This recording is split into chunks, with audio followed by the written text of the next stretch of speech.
Today, I have Steve Harris. A lot of you must have heard about Steve Harris. Steve Harris on IG, Steve Harris everywhere.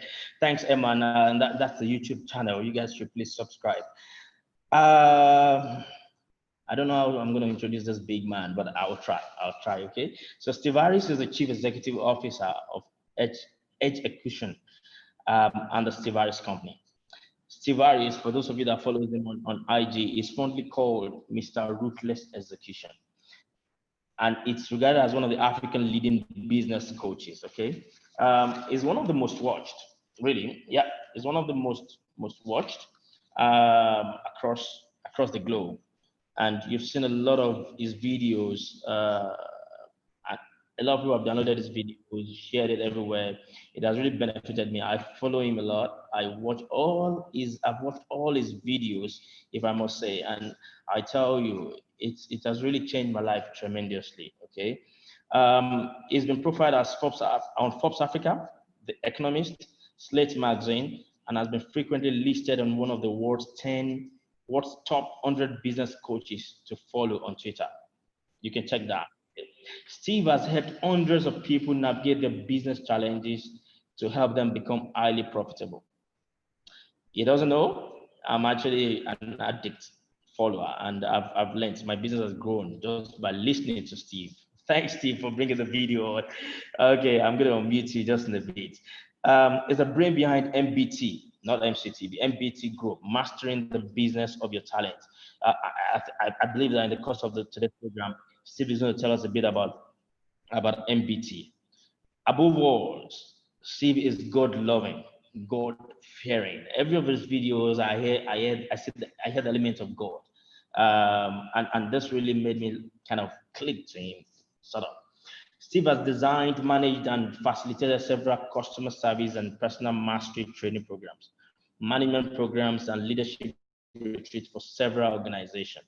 In May and September 2015, he was listed among the world's top 100 business coaches. In 2017, he was featured on CNN contributor Anthony Bourdain's Part Unknown blog. And in 2019, he was featured in Forbes Africa, guys. But someone to be featured in Forbes Africa, you already know the kind of quality and the kind of content that he has. I'm not going to say a lot more. He's going to probably tell us also a bit about himself in the course of the show. But more importantly, guys, we want to learn. I want to learn. I'm not just going to host this show, as I said on Instagram. I want to learn also. And I hope that you all are ready to learn today. You have your pen and papers. You're ready to actually take a lot of things out from this class today.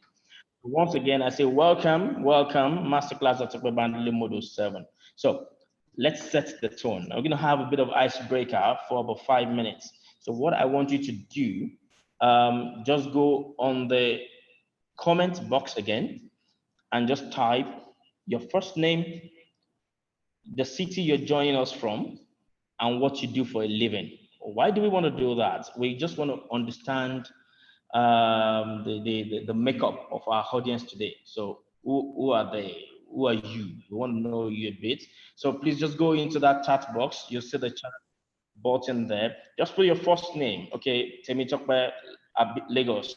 I'm an entrepreneur. Oh, Adeyemi, Abidjan. I'm a career professional or something. So let's see that for just about a minute. Then we'll bring our guest to the show today. All right? Can I see that, guys? Just do that. We just want to, yeah. Thanks, Falake from Abuja. I'm a baker. Fantastic. All right. Let's see. We also want to have an idea of the spread. Where are you calling from? Where are you joining from? I've seen a lot of my friends from Ivory Coast. I've seen a lot of people from Lagos. I've seen someone here from the US. So just said, Promise Azan, Lagos, engineer and entrepreneur. Thank you very much, Promise. Thanks a lot for joining. Abiodun, Ellen from Lagos. Abiodun from Lagos. Ellen, a teacher. All right. Thank you. Thank you. Please let's just keep that coming. And at the same time, we'll still move on. All right. So then let me just Yeah, happy United Kingdom. Thank you very much, Abi. Sylvester from Lagos. I'm a farmer. Yes, you're in the right place today because we're going to talk a lot about how to really be productive in this kind of environment that we have. Adiola from Lagos, entrepreneur. Thank you. Thank you, guys. All right, you can still do that. I have someone at the background who's going to collate some of this and make a bit of a statistics of where we have our guests, our participants today. All right, let's go straight into the show. And I'm going to give you a bit of statistics before I bring Mr. Steve on to the show tonight. What is the topic of today? How to be productive in an unproductive environment. A lot of you will agree with me that Africa, in the context of Africa, has a lot of unproductivity. Okay, I made a bit of research, right, and I went into the Better Africa report by We Tracker. That's an Africa digital media company, and it says Nigeria is among the top 10 African countries with high startup failure rates. You'll be surprised that 61% startup failure rate in 9 years. 61% of startup businesses had failed in the past 9 years.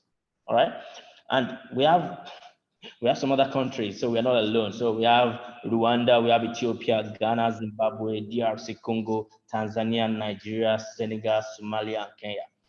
But there was this young man, Femi Egbeshola, that's the national president of Association of Small Business Owners. Maybe a lot of you don't even know that small business owners have an association. They're called ASBON. It says the failure could be traced to inconsistency of government policies, lack of the right skills, insufficient access to funding, high cost of doing business in Nigeria, and so many other what we call the Nigerian or African factor. There's no tax relief for anyone. There's no support from the government to start up your own business. When you even start it, you cannot maintain it because of high cost of running that business in a country like this. There's no opportunity for you to access low interest rate loans. So if you had all this off, even when you start, the challenges you face alongside, if you had up all these, it is more or less accurate to conclude that a country like Nigeria, well, is an unproductive environment. So, but how do you get productive? Don't forget that I said 61% of startup businesses failed. That's to tell you that 39 succeeded. So what we're going to talk about tonight is how can you be part of that 39? What do you need? What does it take for you to be part of that 39 successes? The economy is weak, yes. There's no support structure. That's true. A lot of businesses are failing. That's correct. People go into businesses because they don't have jobs. That is correct. And they fail, yes. But you also know, part of the research I made is in 2019, Nigeria raked 663.24 million worth of startup investment, and then followed up by Kenya and then South Africa. But still, with all this money in the raked in, 61% of those businesses still failed. Why? Maybe why, maybe not why. Maybe that's not what we're going to talk about today. But we're actually going to talk about how I can be productive despite all these challenges, despite all what we talk about, despite all the indication of failures around us. How can I be productive? If I'm an entrepreneur, how can I be productive? I am a career person. I work for a multinational company, and how can I be productive in what I do? What do I need to do? What do I need? Guys, I don't want to go too much into the details because I trust God that today Mr. Steve is going to do justice to a lot of questions that so many of you would have or probably already has in your head. So I want to say this: keep your minds open and make sure that you please make this session very, very engaging by asking a lot of questions as much as you can. So I'm going to look for Mr. Steve now and unmute him. Hello, sir. Ladies and gentlemen, here you go, Steve Harris. Thank you very much for coming on the show tonight. Over to you. Thank you for having me. Good evening. Hello, can you hear Hey, me, sir? yeah, I can hear you. Thank you for the opportunity to be here. How's it going? It's going well. It's a pleasure having you on board, sir. It's yeah, I don't know what to say, but I really felt like I really caught a big fish today. So thank you so much. Thanks so much. And I think I've done a bit of introduction of the show. So we'd like to hear from you, sir. What exactly have you done? I followed you. I know your tracks a bit. If you're talking about those that have been successful in Nigeria, not just being successful, those that have actually made a success out of others. I followed a lot of people that you've actually made a success out of them. So, what are those strategies? What are those secrets of us of that could make me or the people in the class today be productive despite all this negativity that we talked about, despite the fact that we conclude that Nigeria is quite unproductive? What do we need to do to really be productive? Okay, first off, good evening to everyone who's watching. My name is Steve Harris. It's an amazing privilege to be here. I think I might tweak this session a little bit to make it more Q&A. I always find that in answering people's questions, I tend to answer everybody's questions so that I don't just go in one direction. So I'd like it to just be as interactive as possible. So I know that Tope will moderate that. If you have any questions, please feel free to pass it across. Or if he decides that you guys can ask me questions live, even better. Well, so just getting into it, what makes people productive? Or what doesn't make people productive, as the case may be. I think first off, it's the absence of clarity. All right, a lot of entrepreneurs don't have clarity, and unfortunately, we tend to think that clarity happens, while we are sitting and thinking and pondering. That's how we think clarity occurs. But clarity only comes through execution. Clarity only comes through trying and failing and trying and failing. Clarity comes through redirection. So you take a path of action, you find that it doesn't work that way, you're redirected into another way, and usually comes through failure. I think a lot of us are very concerned about failure. We're scared of failing, but I've learned that failure means nothing except the response you give it. You know what I mean? Failure means nothing except the response that you give it. So we shouldn't be in that space where we're afraid to fail. I think failure is important, and I'll give you a real example. Many years ago, well, no, so many years ago, probably about 6 or 7 years ago, a friend of mine who's also a thought leader, he's a sales coach, decided that, listen, Steve, you know how to organize events that are sold out. So why don't we collaborate and help other coaches or motivational speakers or thought leaders to learn how to sell events that sell out. So the name of the seminar was called How to Sell Out Your Seminars. Okay. And it was going to happen in Lekki and Lagos. It was 10,000 there. This is like maybe 6 or 7 years ago. So we put it out there, promoted it. People said they wanted to attend. Could they pay at the venue? So, we prepared for like 50 people, booked a venue, printed materials, had notes, prepped food. We were ready. We were ready to help as many people as possible. So we planned for 50 people, 10K. And Sokwe, I don't know about you guys. Maybe I should ask in the comments. So how many people do you think attended that seminar?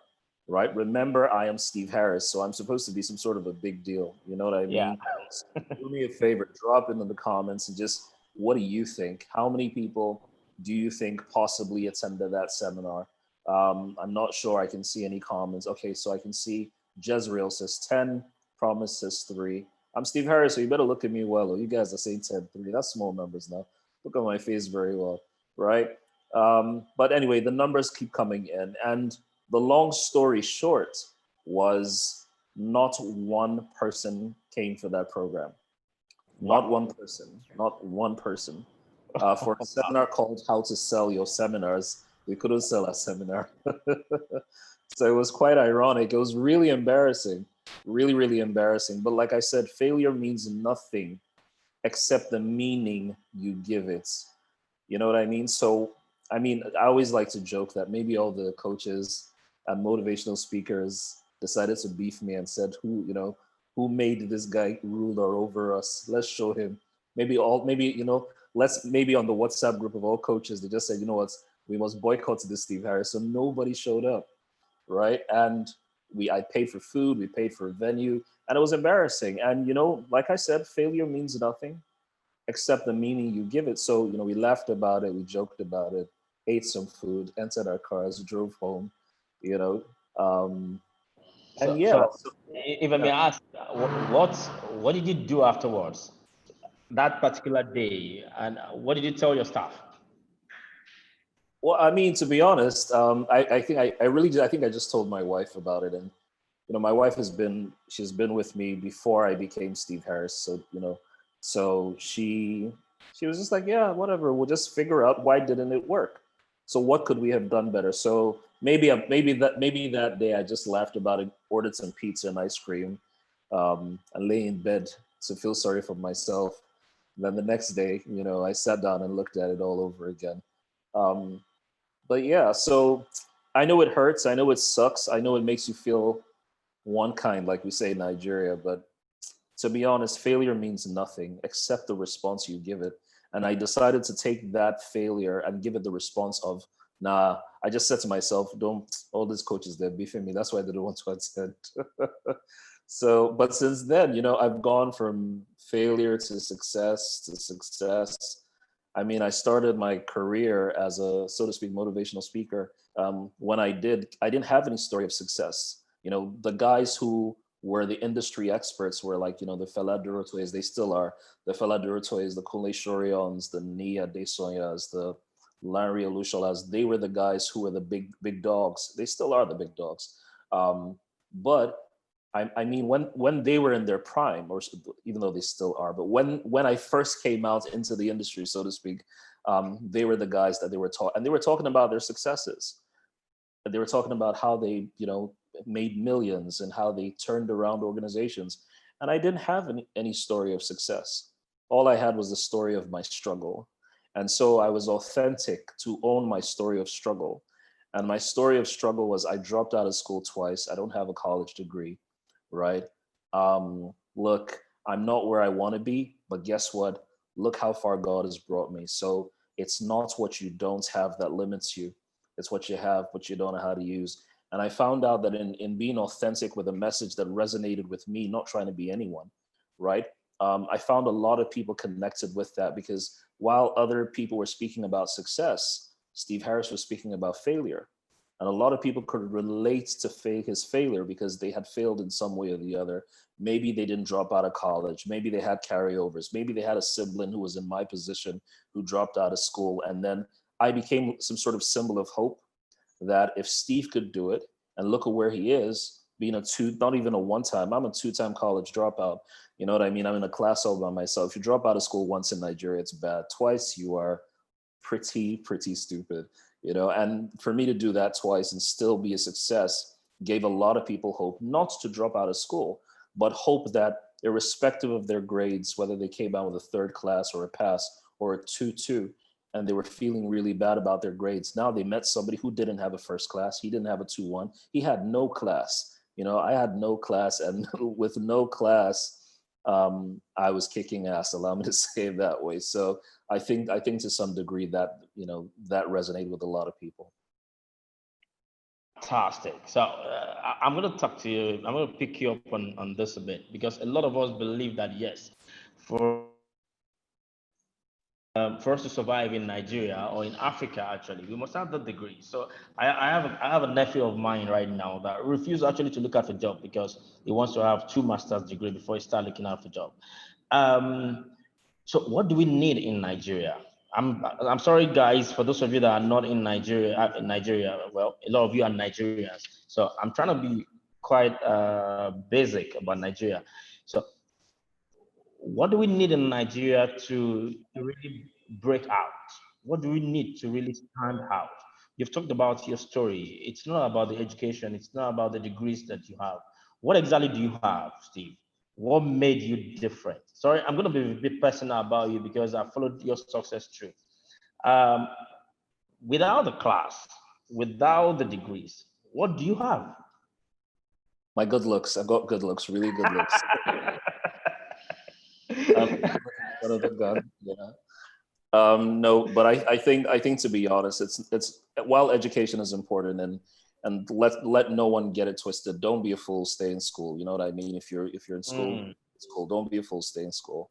But we also need to remember that a lot of our degrees, a lot of our master's programs were created for expertise. All right. okay. So let me explain. So today, it's very easy to see somebody who studied, I don't know, chemistry in the university to go and do an MBA. Now, ideally, those fields are not related, right? Mhm. The person is doing the MBA because an MBA positions him to get a better job. It's not about expertise. It's just about career advancement.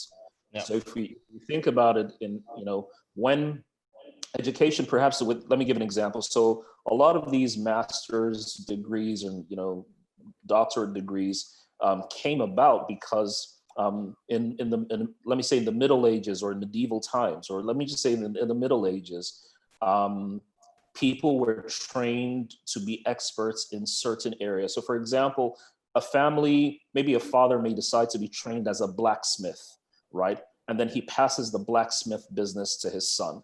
And before you know it, his son is a blacksmith, the father is a blacksmith. And before you know it, they start training other people to be blacksmiths as well. Now, in order to separate every other blacksmiths, they would have master's degrees where the master blacksmiths would separate themselves from the junior blacksmiths. And then the junior blacksmiths had to pass the master's exam, right? Well, that's where we get the word the master's degree, masters, they had to Okay. pass the examination of the masters to qualify as a master. Now, the point I'm making is people became masters in an area of specialization. They became masters in an area of expertise. Now, unfortunately, education has now gone from a place of expertise to purely a place of, economic currency and economic advancement. So if a master's degree is the thing that will make you earn more money, heck it, I'm going to do a master's. If IT and tech is the new masters, I'm going to do that too, because I'm not trying to build expertise. I'm just trying to get economic advancement. So you would see someone who went to high school and was in science class, gets into the university, doesn't gain admission into the science class, has to go to art class. Then he Yeah. graduates as an art student and then goes into commercial class to get a master's degree or an MBA. And then, recognizing the MBA is not enough, he decides to take Cisco. He now goes into IT. So there's no expertise. You're just looking back at people That's true. jumping ladders. So I think for me, to be honest, I think it's about finding my expertise, finding my natural habitats. I'm a fish. I'm not trying to fly. You know what I'm saying? Fish don't fly. The problem is many of us are just trying to adapt in other people's environments and we drown. You know Mm. what I mean? No matter how attractive or lucrative the learning about IT and Oracle and Cisco is, I'm never going to do it. Why? Because I have no interest. It's not part of what I desire expertise in. You know what I mean? Which is why, people say to me, oh, but Steve, wouldn't you go back to school and get a degree? I'm like, don't you get it? I don't even need to get a degree. I'm a master in what I do. So am I going to do 4 years in a distance learning program to get maybe an executive MBA or go and get a first degree just so that I can say I'm a degree holder? But I'm not a degree holder. I'm a master at what I do. You know what I mean? And I keep saying, I said I'm going to get an honorary degree before, I'm sure sometime in 2021 I'll be Dr. Steve Harris, and I'm not going to pay for it, and I'm surely not going to school for it, because I've done exactly what I've done over the last 15 years at least, and Mm. developed expertise in it, and I've helped other people do the same. Great. Thanks a lot. Thanks a lot, Mr. Steve. Yeah. So you've talked a bit about, yeah, failure means nothing except the response you give to it. Yeah. You also talked about finding the expertise in yourself. It's the key, not just the academics, prowess or whatever. Now, let me take you a bit into what is happening today. Okay, someone says for an employee that has risen to managerial position, when do you think is the right time to break even into being a full entrepreneur? Okay, so I'm going to hold my question, and I'm going to take this question from the class. So he's an employee and he has risen to a managerial position. When can he pull the plug of being a full-time entrepreneur? All right, so let me first off dispel the notion that you have to leave your job to be an entrepreneur. Um, so there is a distinction um, between employees and entrepreneurs, but there's also a middle ground of people who are intrapreneurs. So intrapreneurs are entrepreneurs in other people's employment. All right, Say that again, sir. I'm going to say that again. So there are employees, there are intrapreneurs. These are entrepreneurs in employment. They have entrepreneurial capacity, but they are in employment. All right. And then there are entrepreneurs who just take the risk to start their own business. Now, not all employees are intrapreneurs, not entrepreneurs. Not all employees are intrapreneurs. Now, let me give an example. So whoever it was that asked that great question, so this is how you'll know that you're an entrepreneur. Number one, if I asked you right now, how much does your organization spend on fuel or diesel or internet? If you don't have that number, you're not ready to be an entrepreneur. Wow. If I ask you a question and I ask you, what is our monthly salary bill, our monthly wage bill, and you don't have that answer, you're not ready to be an entrepreneur. You're still toying with the idea of entrepreneurship because entrepreneurs know this stuff. You know what I'm saying? I know exactly how much I spend on salaries. I know exactly how much because it's my business. Do you get what I'm saying? So somebody may give an example. Well, I work in a bank. I don't know. No one has ever told me how much they pay. No, the answers are there.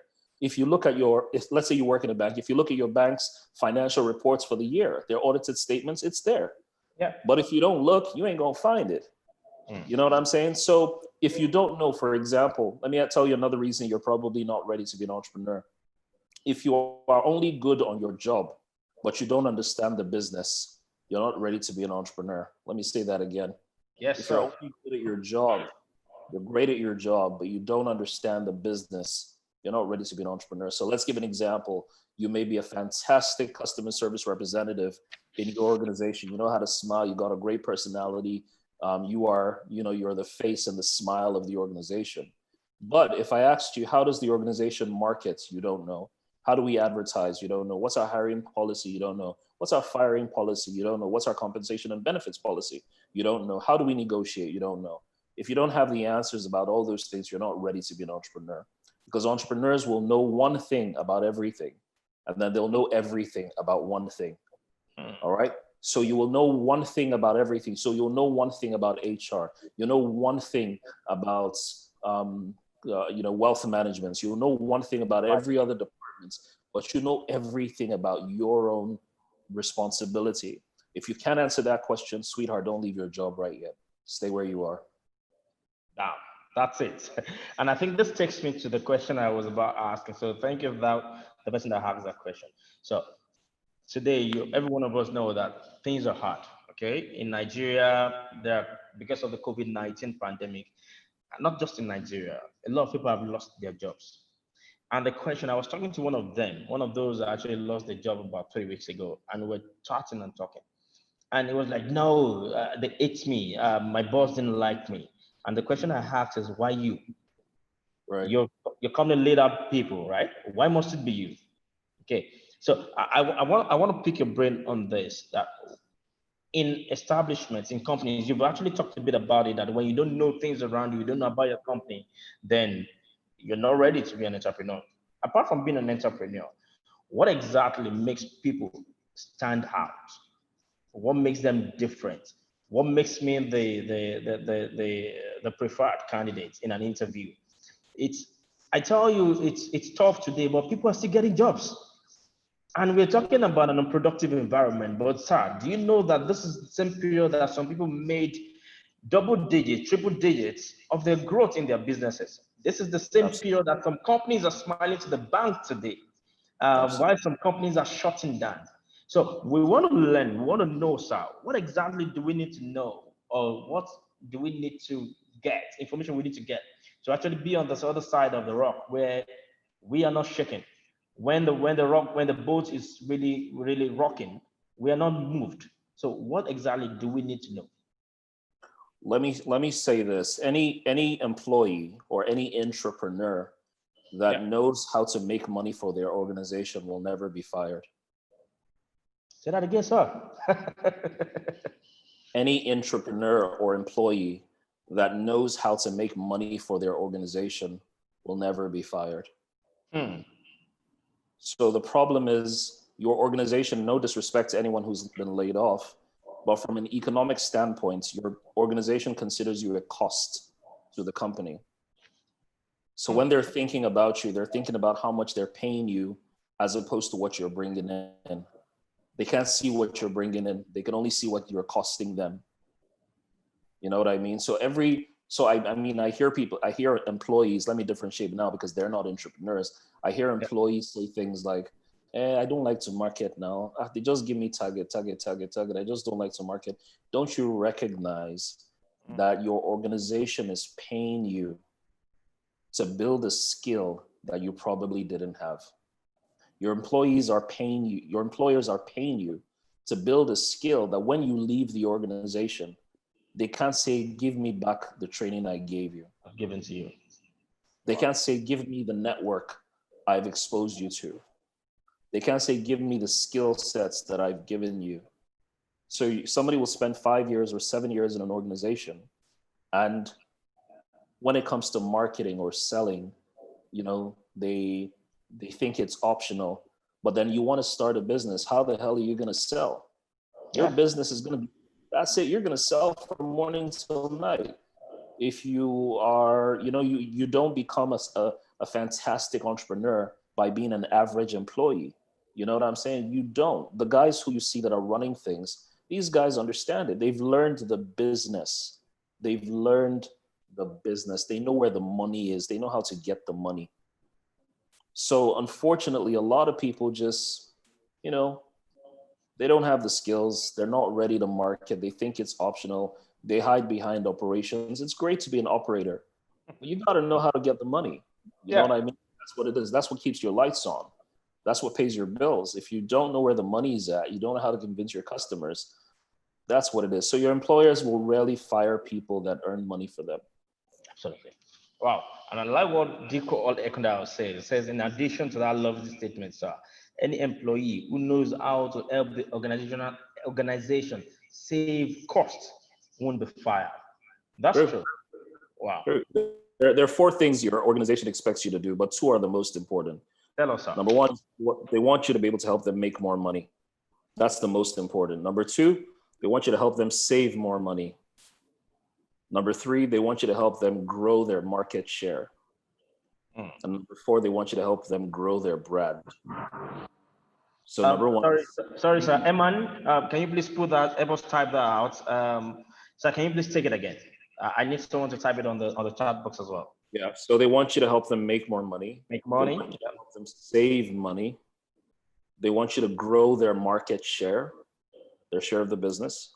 And number four, they want you to grow their brand.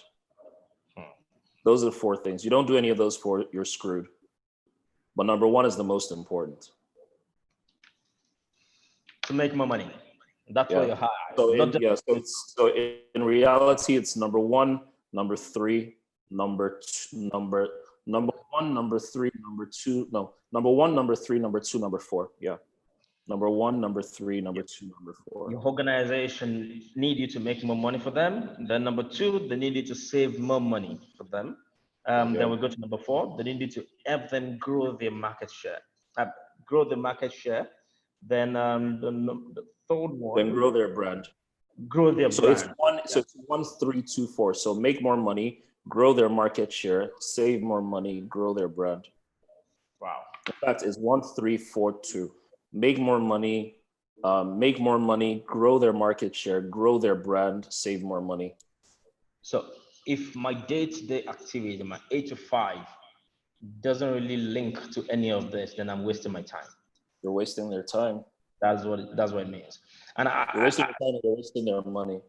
exactly, you're wasting your time. You're wasting your employer's time as well, because they're still responsible for you.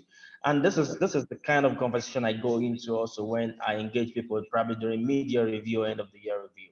I happen to actually the opportunity to do this a lot, and I see people telling you and say, hey, but my KPIs, my objective is there. I'm meeting up to my objective. And why are you saying I'm still not performing? Yeah, I think it goes beyond what is written in that letter or in that paper, which says your 1, 2, 3, 4, 5, 6 objective. But what exactly are you doing that keys or ties into your management objective? It's if your own objective or what you do doesn't tie into what you've just said, then you're wasting your time. Fantastic. Thank you so much for this.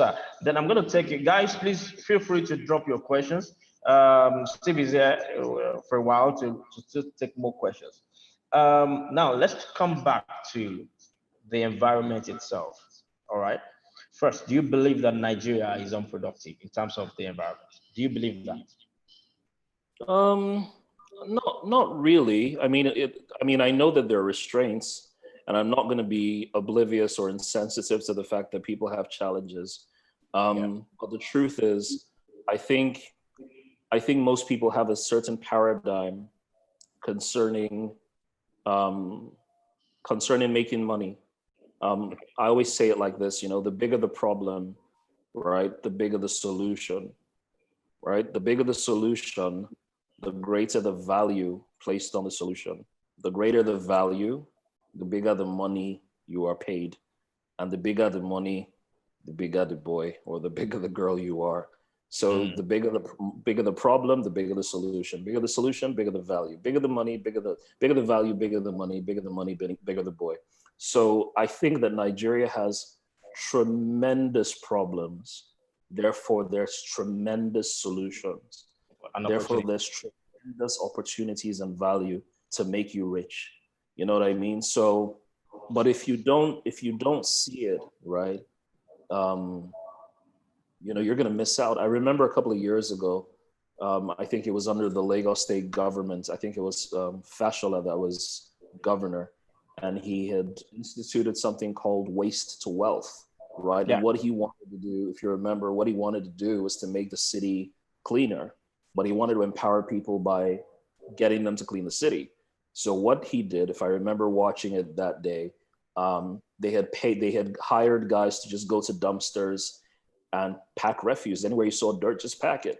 And then when you packed the refuse, they would sort the refuse in terms of paper, plastic, and metal, right? But now here's the point.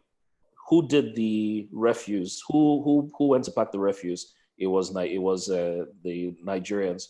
Who sorted it into paper, plastic? It was Nigerians, right? At the end of the day, the paper, plastic, and all those refuse was now converted into fertilizer, right? And then the fertilizer was now sold as an agricultural product. Now, who made the money? It was the company. Who did the hell of that work? It was the regular guys walking up and down the street. So my point is, you can't solve a problem from the position of, I don't know how they say, you can't solve a problem at the same level at which it was created. You know what I mean? So a lot of people, we see problems, and man, let me give you an example. One of the biggest shifts for me in my business was I had said to myself, how do I position my brand and my business in a way to help, as many entrepreneurs? And I want to be Steve Harris. I want to be global. I want to be an international. And by the grace of God, he's doing that. I want to go global. Thank you. Right? How do I make sure that Americans can come to me? How do I make sure that people in the UK, I can serve them? Right? And I realized that I needed to go online. Right? I needed to go online. And as far back as 9 years ago, right, I had paid for my first webinar platform, right? Because I said to myself, if I can't go to America because of financial constraints at the time, how do I make America come to me? So this was before Facebook Live. This was before Instagram Live. This was before Periscope. This was before Zoom, right? I was doing webinars like 9 years ago, right?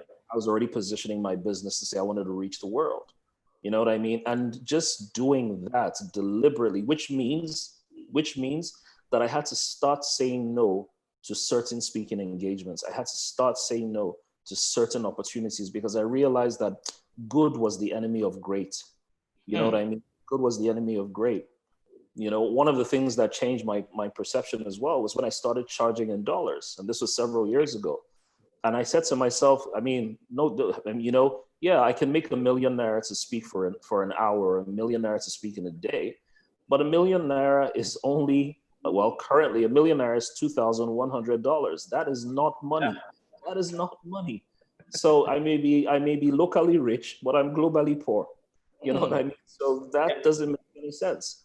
So it was now beginning to take those global shifts in my business and force myself to adapt. I had to stop I mean, when I wanted to stop being known as the guy who dropped out of school and was invited to speak at campuses, because campuses were inviting me because, you know, my story resonated with them because I dropped out of school.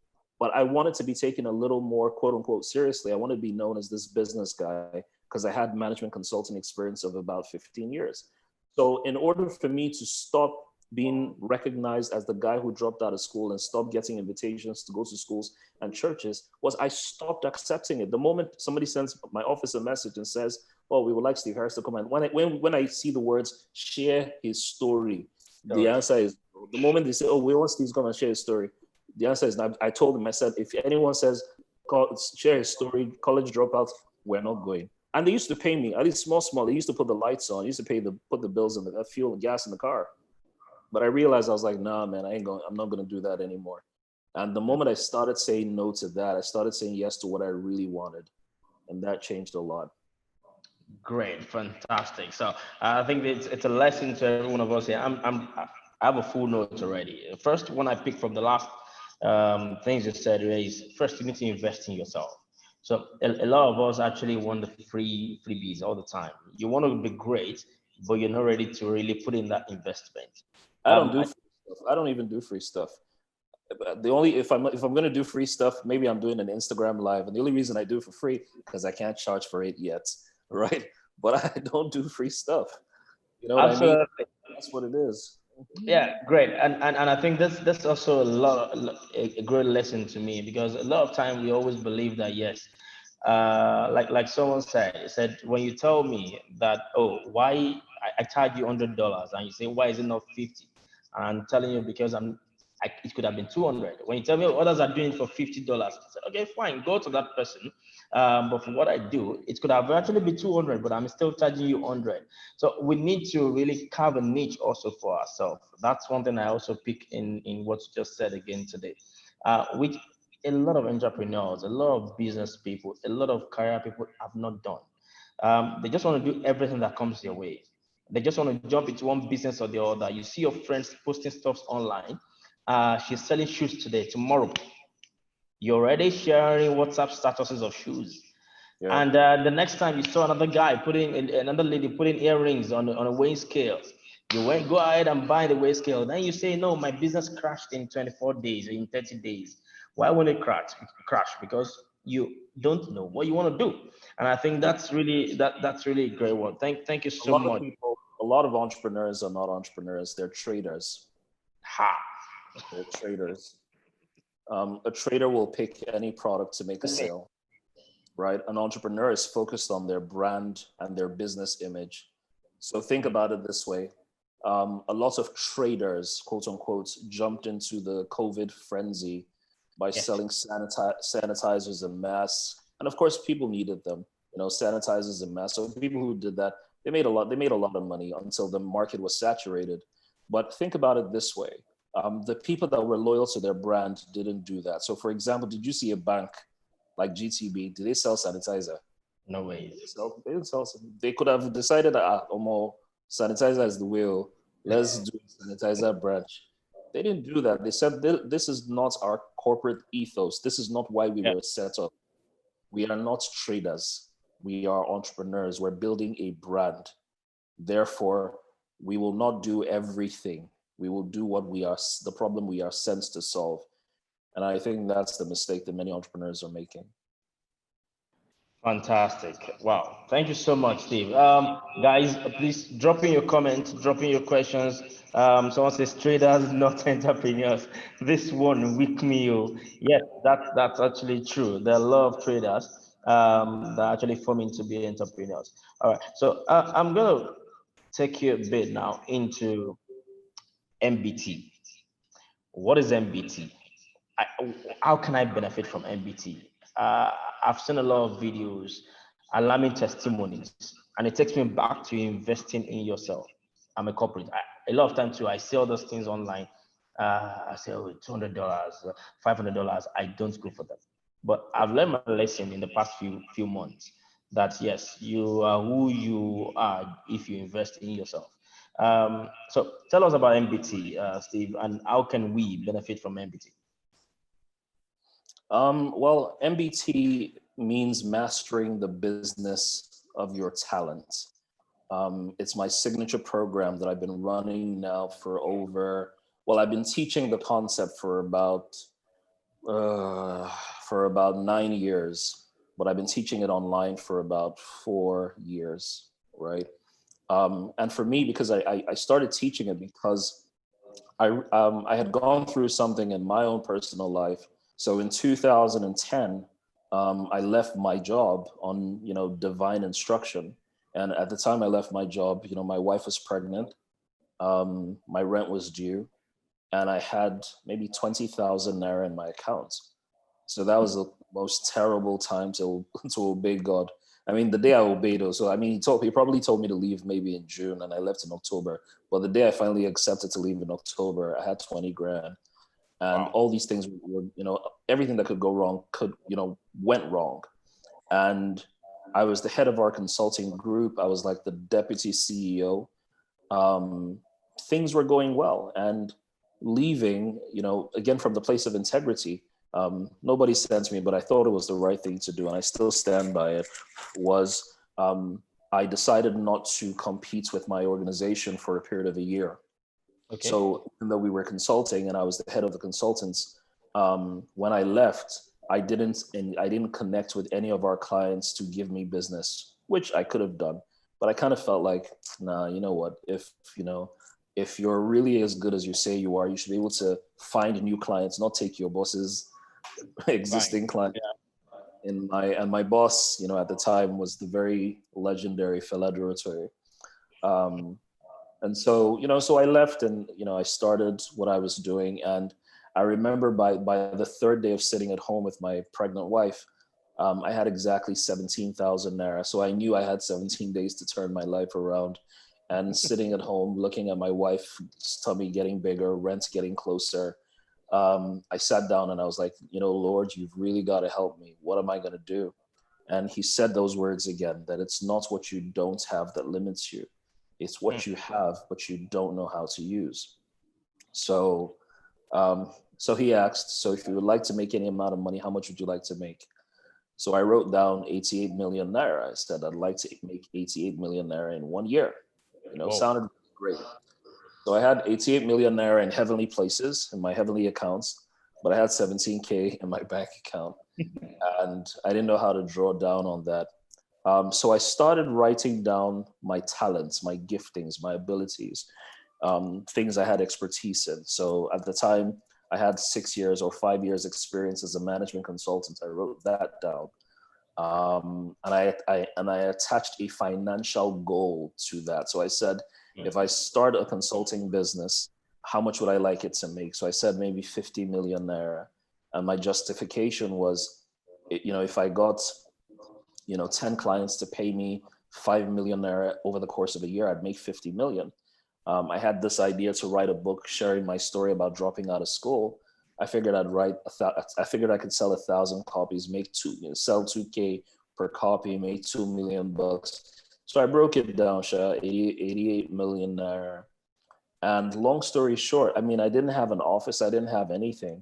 So my office was my living room, and I didn't have a table, so I would stack two paint buckets on top of each other, and I'd put my laptop on top of the paint buckets, and Don't that was tell my me. office. And, oh no, for real though, absolutely.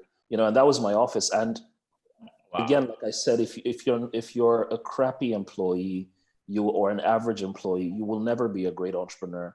So I mean, as demotivating as it sounds, sitting at your paint bucket office, I would sit there from maybe 8 a.m. or 9 a.m. and I would not get up until 6 p.m. like it was my office. I would send proposals, I would call, I would have, try to do stuff. Well, long story short, in 10 months, right? In 10 months, I made 17 million naira revenue, right? And probably over 15 million was profits in 10 months, 10 and I was, months. yeah, in 10 months. And I was like, wow, this is crazy. Wow, God, and it was just me looking inwards to my giftings and my abilities, nothing outside me. I didn't try to do something I couldn't do before. I Mm. wasn't looking at any skill I didn't have before. I was like, God, what's in you carry? Is that like, the way police would stop you? So, God, what's in you carry? I had to look at myself and say, what do I carry? And I looked at my skills and, I did some research. So when I made that money, I asked the question, I said, how come people don't know how to make money? That it's easy. It really is easy. People don't know how to make money, and I started, and God put it into my heart. And he led me to, I think it was Matthew 25, the parable of the talents. Yeah. And for those of you who probably are familiar, you know the story. He gave one guy 5 talents, he gave another guy 2, and he gave another guy 1. But when I started reading the story and I started doing some research, I realized that the value of the talents were not just small money. I found that an average person in Jesus's day would have to work 16 and a half years to earn 1 talent. So let me say that again. An average individual will work 16 and a half years to earn 1 talent. Mm. A talent could pay expatriates. Let me use 21st century terms. A talent could pay mercenary sailors, right? A talent could pay the salary of 270 mercenary elite soldiers for 1 month. So a talent was a big deal. So and then I now did some research and I found that in today's currency, right, 1 talent in the time of Jesus is about $1.3 million, right? Now, if you convert that to Naira, you know that we have a problem. That's probably about 700 million Naira, right? Wow. That's why, forgive me if you're not religious or whatever, but that's why, God says that we have this treasure in earthen vessels. So you're carrying money inside of you and you have no clue. And Mm. so, the moment I realized that, I was like, how come people don't know? So I decided to wait another year and test my proposition again and see if it works. So it wasn't a fluke. So the first year I did 17 million in 10 months. The next year I did 53 million in a year, still with my giftings, with my abilities. I didn't go anywhere. I didn't buy anything extra. I probably had maybe one more stuff and that was it. And I just said, I need to teach people this. I need to teach people that they can make money. I need to teach people that, you to earn more, you have to do less. I need to teach people that you can break your limiting beliefs. I need to teach people that with that thing God gave you, that is inside of you, we will find a business, we will make money out of it, and you will be profitable. If you already have a business, if we will find it and we'll make it profitable. And since then, I've taken well over 1,000 people, because MBT is a 6-week program online. I've taken over 1,000 people through that process with varying degrees of success across so many different fields. Wow. Right now, I'm on my we closed registration for MBT in October. I have over 200 entrepreneurs that I'm working with right now, and they are having the time of their lives. So for me, that's exactly what it's about, man. Wow. Thank you so much. This has been really explosive. I like the fact that you said, yes, have a goal, know what you're gunning for, then look inwards. A lot of time we really look outwards more than we look inwards. We have within us what it takes to make money. We have within us what it takes to break even or even break out. We have what it takes because others are doing it. Why not us? A lot of people are succeeding in this environment today, in this Nigeria we are today. People are making millions every other day. So why not me? Yep. Great. Thank you so much for this, Steve. Um, Mike White says, in a business where your personality is critical to sales, how do you present yourself to make sales? especially in an intangible product? I'm not sure if I Well, get let that me let correct. me let me answer it this way. Even if you sell intangible services, your customers buy tangible results, right? So let me say that again. You may sell intangible services, but your customers buy tangible results. So for example, I'm a business coach. What do I sell? You can't see what I sell. I sell my mind. I sell strategy. I sell consulting into. You can't hold it. It's not like chains or jewelry that you're selling that you can hold. What the people buy are the results. So let me put it this way: don't sell the transportation, sell the destination. Right? Wow. Don't sell the transportation, sell I'm the gonna put destination. that there. Yeah.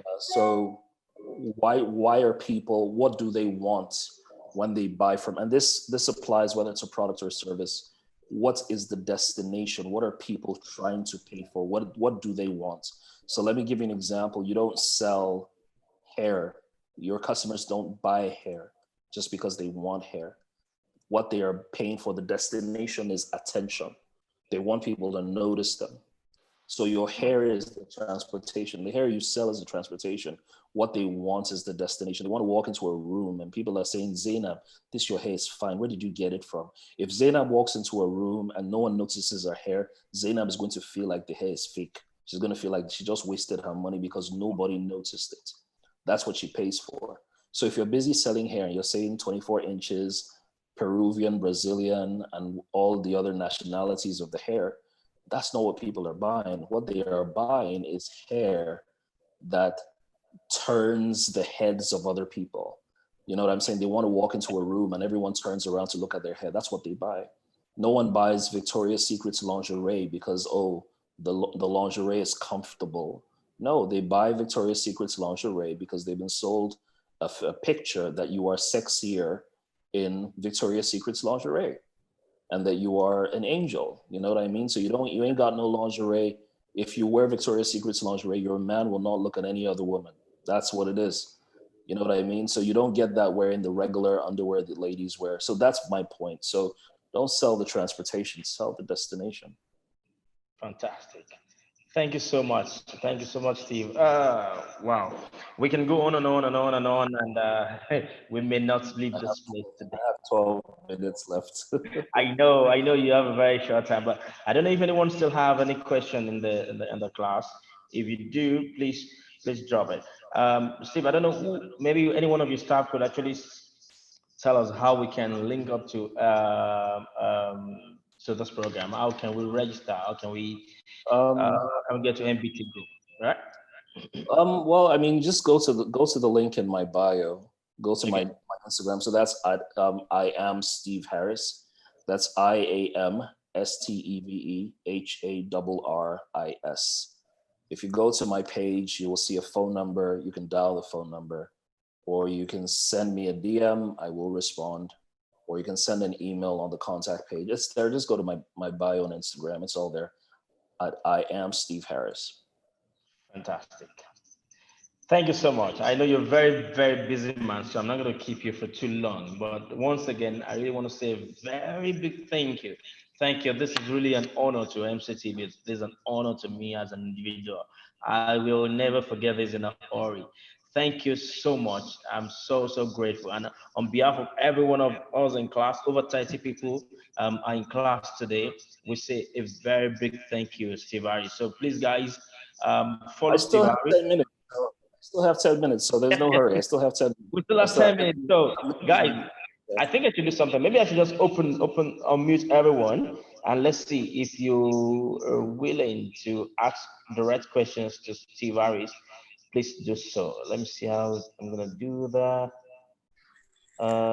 Yeah. So now I've allowed anyone to, if you want to say something or you want to ask any question, you can unmute yourself now and actually ask the questions. Okay.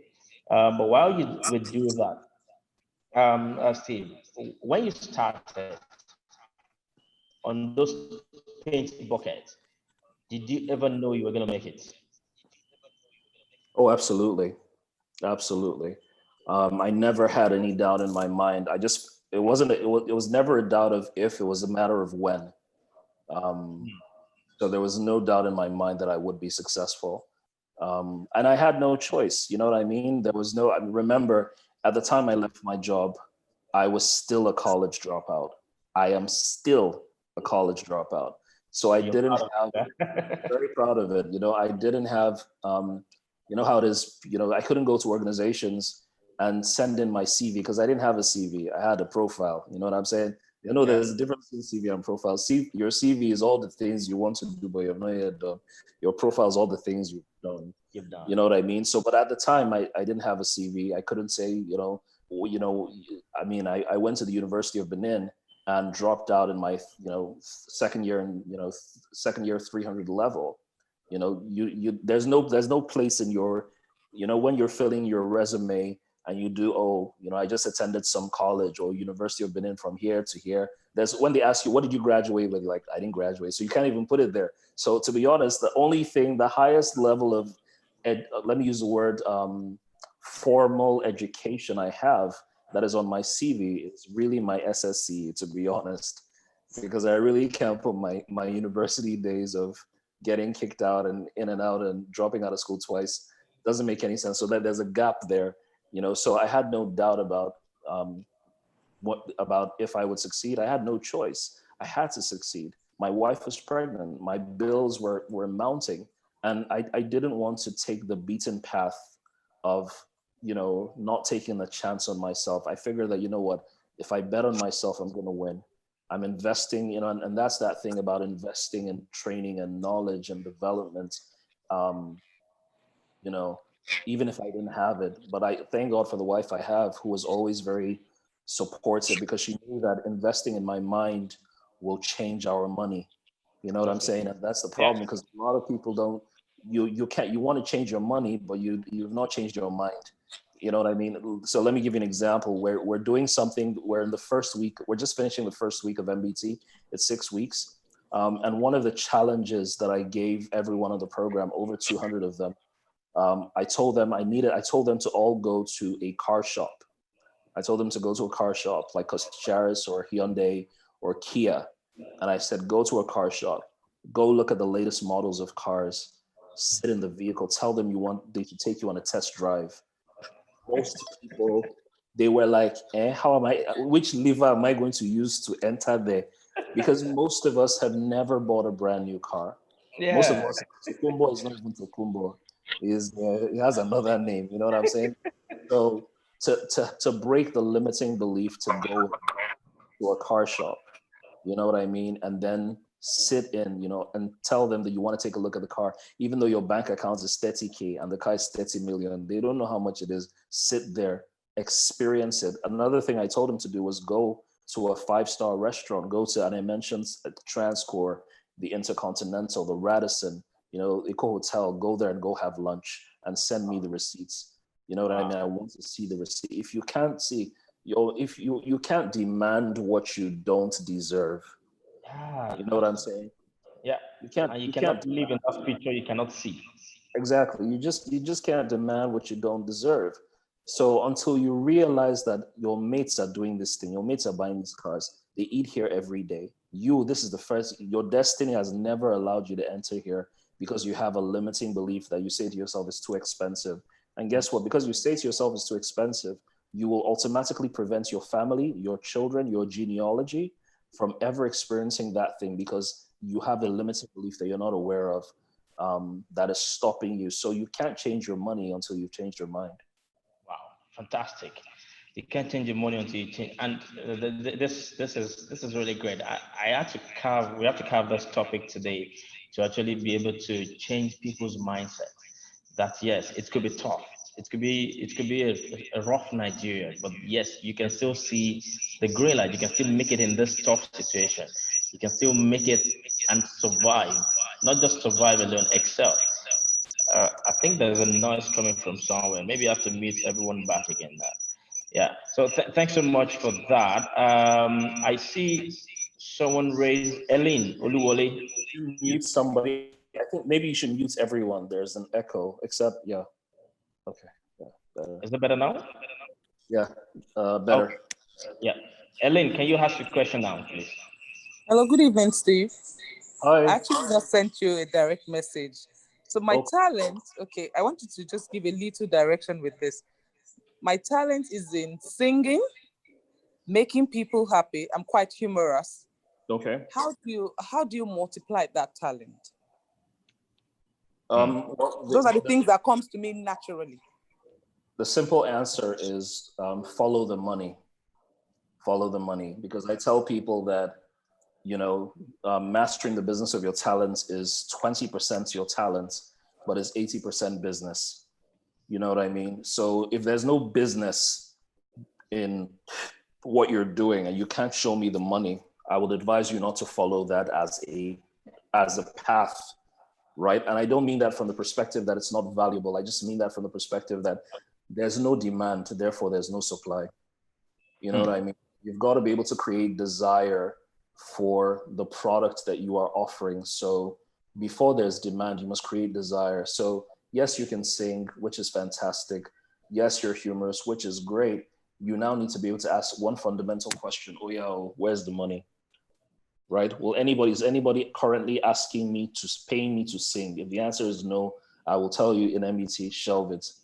And we would go through a bunch of different questions, and I usually will find something that you do that you currently get paid for. Yeah. It may not be the one that will put you on stage yet, but it's the one that will get you paid first. So once we get you paid first, then we can get you on stage next, or whatever it is you're looking for. So I would say follow the money. Not a popular answer, but that's what I'll tell you to do. Great. Thank you so much. And I think I can add the question of Mujurat to this. They said, please, sir, how can I carve a niche in my baking business? I think you almost answered it as well. Well, I mean, so, the problem people have is, and please forgive me, whoever asked the question, is many entrepreneurs are lazy. You know what I mean? Many entrepreneurs are lazy, and we want to serve everyone. But you have to realize that you can't serve everyone. If you want to be perceived as a premium brand, you have to limit the experiences people have with you. So what do I mean by that? If you've ever flown in an airplane before, the first class seats are very few. Yep. It's not for everyone. The economy is for everyone. You know what I mean?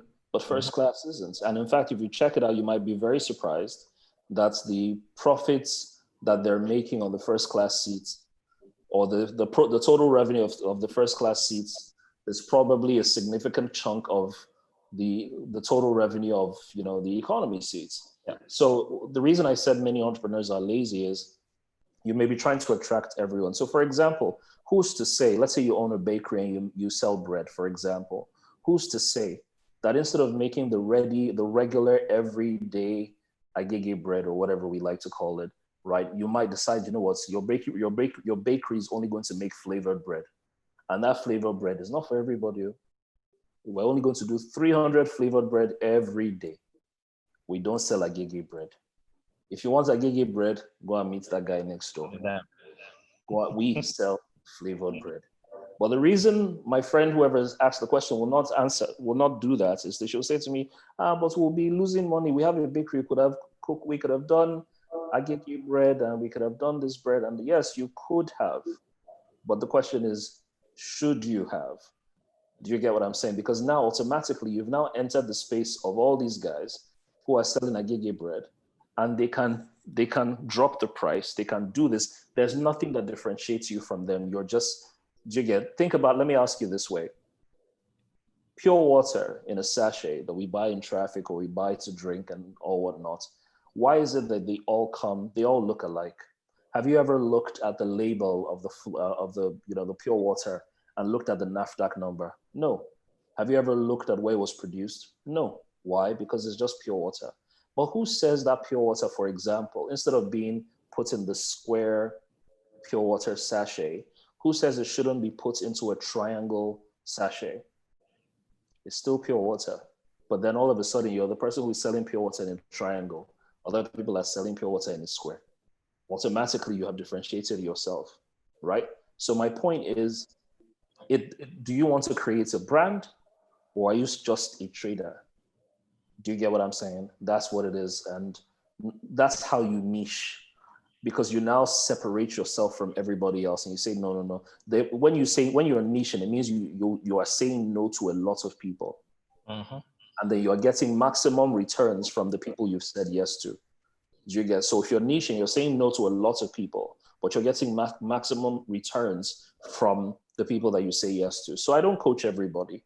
Money is not the answer. I mean, yes, I charge a lot for me to coach them. A 2-hour session. I mean, MBT is my cheapest offering ever, right? But a 2-hour session with me, right, on the phone, you will call me. It's not that I'll call you. I won't call you. You will call me, or we'll do it on Zoom. Is $500, right? A month session, which is 4 sessions with me. 4 sessions with me in 1 month is $3,500. I'm sure you guys are doing it. You're doing the exchange rates in Naira, which is cool. A 3-month session with me currently is $15,000. And guess what? People are paying, right? So people are paying. So I'm not dragging with everybody. MBT is my cheapest product, and MBT is 200K for 6 weeks. It's a group session, so it's 200K for 6 weeks, right? But that's my point. So understand this: at every level of value, somebody can afford you.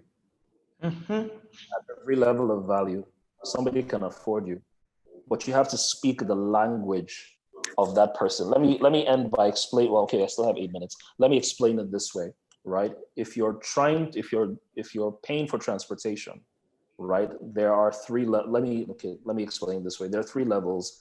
There's commodity, necessity, and exclusivity. If you're selling to the mass market, is it Bobuero we call it, I think we call, right? If you're selling to the mass market, you are selling a commodity, right? So let me give you an example. The guys at the mass market, the commodity level, when they're paying for transportation, they're paying to get to their destination at the cheapest price possible, right? So at the bottom of the food chain, they're paying to get to their destination at the cheapest price possible. So whether it's by keke or a bus or a molu or a BRT, they will pay to get where they're going at the cheapest price possible. The moment you raise the price, you've lost them. Those guys are paying a commodity. You're playing at a commodity level. If you go a little bit higher, you're now playing at the necessity level. So for example, it's now so still using transportation as a metaphor, you're no longer just paying for transportation at the cheapest price possible. You're now concerned about how you arrive. So when you take an Uber or you take a Lyft or you take a Bolt or you use your car, right? We have conditioned you that it is necessary for you to not be in a BRT with 6 other people who are sweaty, or standing in a moluwe, or being caught by somebody on a bike. It is necessary for you to have a driver for a day, therefore get an Uber, therefore get a boat, so that how you arrive in style. So you say, my driver is coming to get me, meanwhile, it's your Uber, right? That is necessity. At the highest level is exclusivity. At that level, you are paying for scarcity. You're paying for exclusivity. You're paying for what I call, I am not your matey, right? So that when people see you, they recognize that I'm not your mate. So there are certain cars you drive into certain offices, the security guards will not let you in. But there's certain cars you drive that as you're driving in, they will open the gates, and as they will find you a parking space. You will drive into the place. They'll say to you, oh God, space no day, but I will find space for you. They'll either find a space or they will tell somebody who has a car that is parked. There, they'll tell the person to come out, right? Because you have, by your car has already said, I'm not you people's mates. You know what I'm saying? So it's how you position yourself. So as long as you're playing in the commodities market, which is what you're doing with your bread, where you're doing the same bread as every Tom, Dick, and I'm not going to say Harry because my name is Harris, right? But you're positioning your bread in the same way. You are playing in the commodity market, right? You're not yet positioned differently. You don't know how to say no until you now go to the next level, which is now the necessity market, right? So you're now telling me, oh yes, it's necessary for you to eat flavored bread, or it's necessary for you to eat bread that doesn't have is it bromates or whatever, bromide, bromate, whatever. You need to have, whole grain or whatchamacallit.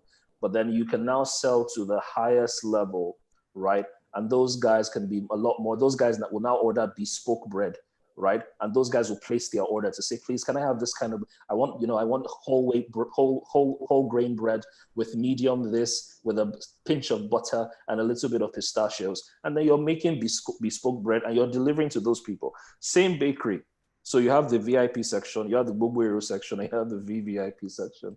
So that's what you got to do. Wow. Thank you, sir. You see why I'm really good at this thing. This is why. Thanks so much. Questions are still coming in, but we have to stop in 4 minutes at most. But I'm going to take this from Promise. It says, I run a mini microfinance bank, partnering with some few people to give out loans to business owners and salary earners. My questions are, how do I ensure that I have high returns of payment? Because most people pay back, as this is the current issue. How do I ensure I have high returns? Okay. And the second one is, what value can I add to my business for sustainability? So you give out loans to business owners. How can you ensure that this is sustainable? Well, the reason people will keep coming back for loans is because they find out they can get some more. So you need to perhaps create some incentive or loyalty program that says, for example, on your 10th, or on your 5th payback or rebate or whatever, right? Or your repayment of your loan, you will get this extra whatever. You throw in an incentive. It could be a bonus. It could be an increase of their limits. It could be a whatever. You will have to decide. But and then you also make it easy for them to do the right thing, which is to pay you back, and then make it hard for them to do the wrong thing, which is not pay you back. Right? Think about it that way. Make it easy for them to do the right thing, and make it hard for them to do the wrong thing. Right? So if you make it easy for them, you may give them loyalty bonuses and things like that. And then if you make it hard for them, if it's hard for them, if they've defaulted once or twice, they would automatically have bad credit. That's how it works in the US. You know what I mean? If the moment you've defaulted on your credit one, that's why they have a credit score, that every organization you want to buy something from or you want to take a loan from has your credits. So they know that this person has defaulted 3 or 4 times, and they will reserve the rights to give you credits. Unfortunately, Nigeria hasn't come to that place, but maybe that's where innovation comes in, where you can now say that everyone who comes through this thing has a credit score that can give you, with our partner collaborations with different stores here and there, we can track your credit score. And then if you have good credits, we give you some sorts of incentives from these stores that would allow you to get X, Y, or Z. So I can't give you the answer like that because that's a consultation. But absolutely. So you promise, go pay for that. Huh? Thank you so much, Oga. Thanks a lot. I'm really blessed today. Thank you so much, and I'm sure that everyone in this room also in the class today, I've gained one or two things. So guys, this program, this class, masterclass, is on record. We are live on Facebook actually, and also it will be on our YouTube channel before the end of today or latest by tomorrow morning. So I will ask Eman to just pull the YouTube channel link yes, that is it. Thank you so much, Eman. So guys, please, you can find all our previous classes in that channel. We've had great guys. We've had Dr. Samuel Ekundayo has been here. Now I have Steve Harris here. Jimmy Tewe is coming in January, by the way, January 30. Let me just give you that. In January 30, we're gonna have Jimmy Tewe on this show. I don't know yet. I've been trying to still get the big fish himself, Ladro Toye. I don't know how I'm gonna get him, but I'll still keep pushing. So guys, we promise you we're gonna continue to bring in a lot of people that have actually passed through the ropes, and they can pass a lot of knowledge, a lot of value into you for MCTB. So once again, I say a very big thank you, sir. Thank you so much. I'm really grateful, and we are all grateful. And I pray God bless you for blessing souls, blessing lives. I'm gonna be part of MBT. I'm gonna find it. I'm gonna be part of it. I can't just allow this to pass me by. No matter what it takes, I must invest more into my own future as well, and also build myself, carve a niche for myself. Thank you so much, sir. Yeah. That is it today. That is the end of the show. We've done 1 hour, 30 minutes. Our usual, this is Masterclass with Tope Bandele. I'm going to come your way again in exactly 2 weeks with another fantastic masterclass with another guest. I'm not going to tell you that guest yet. But if you want to know more about the next guest, just follow me on Instagram. My Instagram handle is at Tope Bandele. It's as simple as that. I'm going to put it right there at Tope Bandele. There you can see. Oh, okay. Sorry, I'm going to just put this to everyone. Yeah. So as I said, the past 6 modules are on YouTube. View, share, like as you wish, and also bless others with it. You can also share to your family and friends. And yeah, that is it. Thank you so much for joining the class tonight. I really appreciate the number of people that are in the class today. Thank you so much. Till I see you again in 2 weeks. Keep making money, guys. Keep succeeding. Keep outrunning others. Keep making yourself happy. And while you make that money as well, make your family happy. Thank you very much. Have a lovely weekend. Bye.